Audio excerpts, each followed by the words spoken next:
మంగళవారం రోజున జిల్లా కేంద్రంలోని డీఎస్పీ కార్యాలయంలో జిల్లా ఎస్పీ మీడియాతో మాట్లాడారు. సుమారు 45 రోజుల నుంచి హవేలీ గన్పూర్ మండల కేంద్రంలో వివిధ గ్రామాలలో చైన్ స్నాచర్లు, మహిళ మిడిల్లో ఉన్న బంగారు గొలుసులు దొంగతనాలు జరిగాయని వెల్లడించారన్నారు.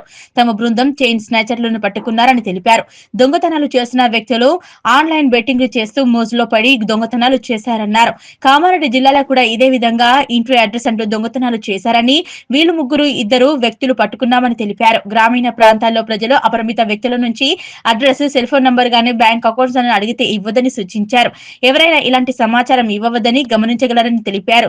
ఈ సమావేశంలో DSP Prasanna Kumar, rural C Rajasekhar Reddy, ఉమ్మడి మండలాల ఎస్ఐలు, సిబ్బంది పాల్గొన్నారు. మనకి మన హవేలీ గన్పూర్ పోలీస్ స్టేషన్ ఏరియాలో నవంబర్ 6th రోజు, తర్వాత డిసెంబర్ 21 తర్వాత జనవరి 4th రోజు కంటిన్యూగా ఎవ్రీ 10 days ఒకసారి కంటిన్యూగా 3 చైన్ స్నాచింగ్లు అయ్యాయి. అంటే వీళ్ళ ఎంఓ ఏంటంటే ఇద్దరు మోటార్ సైకిల్ మీద వస్తారు, వచ్చి హెల్మెట్ పెట్టుకొని ఏదైనా స్కూటీ మీద లోన మీద పోయేవాడని వైఫ్ అండ్ హస్బెండ్ పోతుంటే ఆపి వాళ్ళతోటి ఆ రూట్ గురించి అడిగిన తర్వాత మెడలో గొలుసు తెంపుకొని పోయే దొంగతనాలు జరిగినాయి. అయితే మనకి ఈ 2-3 కేసులు కాగానే ఇమీడియట్లీగా మేము ఒక స్పెషల్ టీము మా డిఎస్పీ గారు, సిఐ గారు ఆధ్వర్యంలో ఫామ్ చేసి మనకి ఫస్ట్ అఫెన్స్ ఏమో నవంబర్లో అయింది, తర్వాత డిసెంబరు 12, అంటే ఓన్లీ 10 days 15 days మొత్తం 1 month 140 days గ్యాప్లోనే 3 అఫెన్స్లు అయినాయి. దీని మీద ఛాలెంజ్ తీసుకొని మేము ఒక టీం ఫామ్ చేసుకొని చేస్తే ఒక 2 వ్యక్తులు నిన్న దొరికారు. మాకు రెడ్ హ్యాండెడ్గా వాళ్ళు మళ్ళీ నిన్న దొంగతనానికి వస్తే వాళ్ళని పట్టుకోవడం జరిగింది. పట్టుకున్న తర్వాత ఇంట్రాగేషన్ చేస్తే వాళ్ళు ఈ 3 కాకుండా కూడా ఇంకా 3 కేసులు కామారెడ్డిలో కూడా చేసినారు. అంటే టోటల్గా 6 కేసెస్లో వీళ్ళు ఇన్వాల్వ్ ఉన్నారు. వీళ్ళని పట్టుకొని ఇంట్రాగేషన్ చేస్తే వీళ్ళిద్దరు కూడా మెదక్ టౌన్కి సంబంధించిన వాళ్ళు. మెయిన్ ఏంటంటే వీళ్ళు ఈ ఆన్లైన్ బెట్టింగ్కి అలవాటు పడి గేమ్స్ ఆడుకుంటూ బాగా పైసలు పోయినాయి, వీళ్ళని అప్పులైనవి. వాటిని ఎట్లన్నా చేసి ఆన్లైన్ గేమ్ని అయిన వాటిని తీర్చాలని, తర్వాత మళ్ళీ ఆన్లైన్ గేమింగ్ ఆడాలని ఉద్దేశంతో వీళ్ళు ఈ దొంగతనాలకు పాల్పడ్డారు. వీళ్ళని ప్రాపర్గా ఇంటరాక్షన్ చేసాం. కానీ ఈ 6 కేసుల కన్నా ముందు వీళ్ళు ఎప్పుడు కూడా దొంగతనం చేయలేదు. ఇదే వీళ్ళు ఎంచుకున్నారు దొంగతనాన్ని ఈ ఆన్లైన్ బెట్టింగ్ వల్ల. అయితే నేను మీ ద్వారా చెప్పేది ఏంటంటే మెయిన్ వీళ్ళిద్దరు కూడా యంగ్ పిల్లలు ఇద్దరు. ఇప్పుడు మొహమ్మద్ అబ్దుల్ ఖాదిర్, తర్వాత మొహమ్మద్ అబ్దుల్ షఫీ అని వీళ్ళిద్దరు కూడా 25-26 years బాయ్స్ ఇద్దరు కూడా. అయితే ఇంట్లో తల్లిదండ్రులు మన పిల్లలు ఏం చేస్తున్నారు, వీళ్ళు రోజు ఇంటికి సరిగా వస్తుండా లేదా, తర్వాత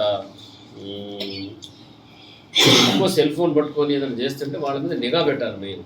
ఎందుకంటే తల్లిదండ్రులకు బాధ్యత ఉంది ఇదంతా. వాళ్ళు పట్టించుకోవట్లేదు. చాలామంది పిల్లలు ఎడిపోతున్నారు, సాయంత్రం ఇంటికి రాకపోయినా ఏం చేయట్లేదు. వీళ్ళు ఈ బ్యాడ్ హ్యాబిట్స్కి అలవాటు పడి ఏమైందంటే ఈ ఆన్లైన్ బెట్టింగు, తర్వాత ఫ్రెండ్స్ తోటి తిరుగుకుంటా, కొంతమంది గంజాయికి అలవాటు పడి వాళ్ళు ఈ అఫెన్స్కి ఎక్కువ పాల్పడుతున్నారు. నేను అందుకే మేము ఈరోజు ఎందుకంటే వీళ్ళని ఎవ్రీ 10 రోజులకు ఒకసారి ఎక్కడొక్కడ దొంగతనం చేస్తాను. వీళ్ళని పట్టుకోకపోతే రెగ్యులర్గా అయితేనే ఉండేవి మొత్తం. మెయిన్ ఏంటంటే చైన్ స్నాచింగ్ అనేది చాలా అది సెన్సిటివ్ ఇష్యూ. అది వాడు ఏదో బంగారం కోసం ఒక లేడీ మెడలో తాడు దింపుకొని పోవడం అనేది చాలా సీరియస్గా తీసుకొని మేము చేయడం వల్ల మెదక్ డిఎస్పీ గారిని, తర్వాత సిఐ గారు, ఓరం మేడం, హవేల్ గారు, ఎస్ఐ సిబ్బందిని కూడా నేను అప్రిషియేట్ చేస్తున్నా. ఇక్కడ మేము దీని మీద చాలాసార్లు నేను కూడా మాట్లాడాను. ఫస్ట్ అఫెన్స్ కాడి నుంచి కూడా మేము ట్రై చేసాము. ఎందుకంటే వీళ్ళకి క్రిమినల్ హిస్టరీ లేదు. ఇంతకుముందు క్రిమినల్ హిస్టరీ ఉంటే మేము ఏదో చేసి పట్టుకున్నాం, లేకపోయినా కూడా మా వాళ్ళు రెడ్ హ్యాండెడ్గా పట్టుకోవడము, పబ్లిక్ కూడా దీనికి సపోర్ట్ చేసినారు. వాళ్ళని కూడా నేను అప్రిషియేట్ చేస్తున్నా. తర్వాత మీ ద్వారా నేను చెప్పేది ఏంటంటే ఇప్పుడున్న పరిస్థితుల్లో యూత్ మీద, తల్లిదండ్రుల మీద నిఘా ఉండాలి. తర్వాత బస్తీలలో కానీ విలేజెస్లో కూడా ఎవరైనా బ్యాడ్గా తిరుగుతుంటే మా దృష్టి తీసుకురావాలి. ఎవరు చెప్పరు ఏదో ఒక కేసులు ఇరుక్కున్న దాన్ని.